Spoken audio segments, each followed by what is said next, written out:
we're going to kind of go chronologically. MLS's back tournament came back to the bubble in Orlando. What was it? I believe the end of July, right? Is that kind of beginning the of July, right? early July, right? I think right around July 4th. Right. Okay. So you guys were back first. Yeah. You kind of said you guys were poised to kind of set up the blueprint, the production blueprint for everyone else because you were the first one to get thrown in the water. Did you have a little bit of nerves, and were you a little bit nervous since you were technically setting up that roadmap for everyone else? Not so much nerves. I think it was more excitement that people are looking at what we're doing, but more so. There's all these. You're hearing about all these different types of productions. What are you doing? You're putting glass up in your control room. Are you having people spread out across multiple rooms? First and foremost, I wanted to keep it simple. We were going to have a really, really small crew, both for the in-venue and also we were running pre- and post-game shows, streaming out of our stadium. And I wanted to talk to all of our freelance staff and say, hey, I want you to work. Do you feel comfortable working? What is it going to take for you to come work in our venue before I start ripping apart my brand new room and the rest of the rooms in our building? What is it going to take? And so I took everybody's feedback and built out a plan and made sure everybody felt comfortable. Everybody had what they needed. And we kind of took notes after every single game, making it better and better and better, so that as long as they felt comfortable, as long as I checked in, I had a really close relationship with our team medical. Like, hey, is this acceptable? Yeah, it is. Okay, I don't need to go out and do all the crazy things that maybe you're seeing in some of these other rooms. Awesome. Okay, so what was that production plan? I know you guys did a couple of watch parties for some fans when it was safe enough to do so at Subaru Park. Take me into what you guys did for those fans and how it kind of was production-wise for your crew. Yeah, so we had watch parties. We had, the state of Pennsylvania allowed us to have about 50 fans in the building. So that was great. We had some people in the building.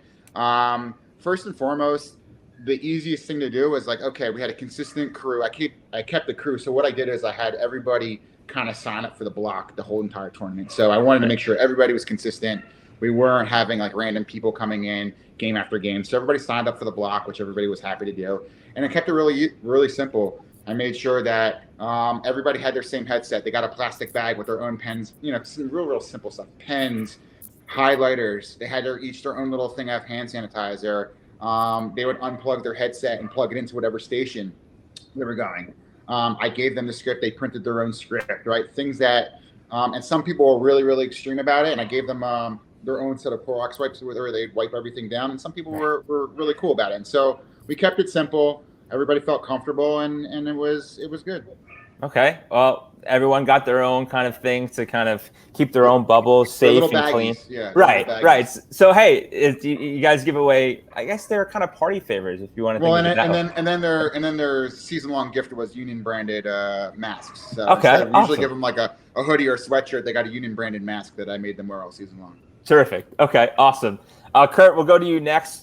Because technically, NBA was back maybe a few hours before the start of the MLB season. Scrimmage-wise, it still counts. You guys were still back technically before. So Carl was first. You guys are next. What was the setup like for those scrimmage games, and how did that help set the tone for the rest of the NBA bubble down in Orlando?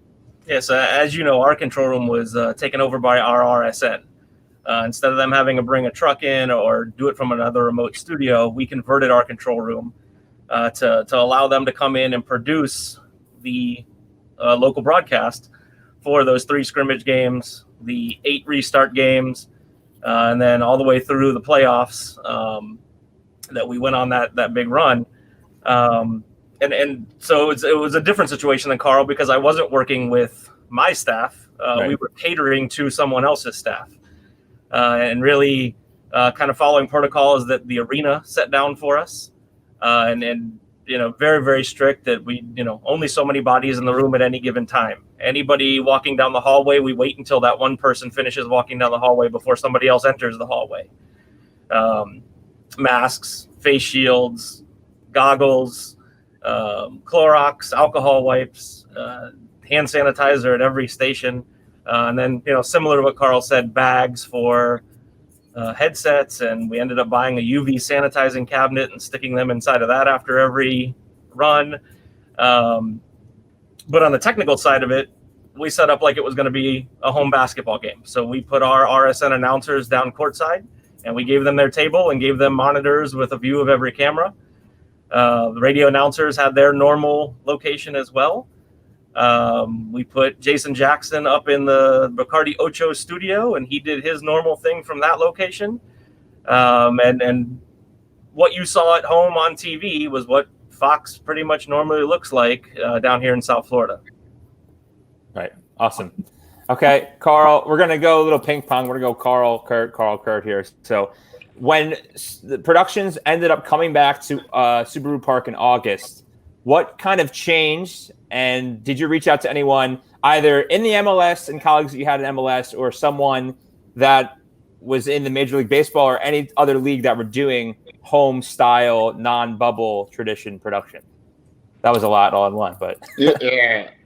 That's what I tell you. Not a lot changed because MLS has been doing remote productions for the last 25 years for road games. So our road games, we continued doing remote productions. A lot of, I believe, MLB teams actually reached out to our league office asking about the model because we've been doing it for such a long time and been doing it so successfully.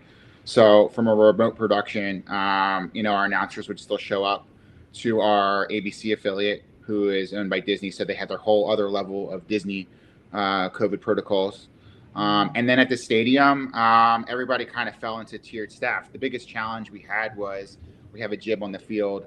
We typically have three cameras on the field, but MLS said, okay, you can only have 5 total people on the field. That being between an A1, between your cameras, between any roving engineers. So we had to get really tight with who actually is going to go on the field. And we ended up moving our low-mid camera. We ended up taking seats out of the stadium, out of the section behind us, so that we could put the low-mid in the stands, keep the jib and their jib tech on the field, keep an A1 on the field, and keep it handheld on the field. And they went through the same testing protocol as our team did. So they had to show up, and they were all freelance staff, so they're all showing up on their own time and getting tested so that they can come work. So that was one of the biggest changes. But as far as the remote productions go, I think that we stood out as maybe a leader in that space. And, you saw the NBA, you saw MLB without traveling. They're all doing these remote productions, whether it be in the bubble or from their home facility. And it was pretty turnkey for us. Awesome. Okay, Allan, we'll get you in the conversation because I think we skipped 4 months in time. We're trying to keep it chronologically, like I mentioned. So I think it's around September, October. Training camps going, it's happening, and then the start of the season comes.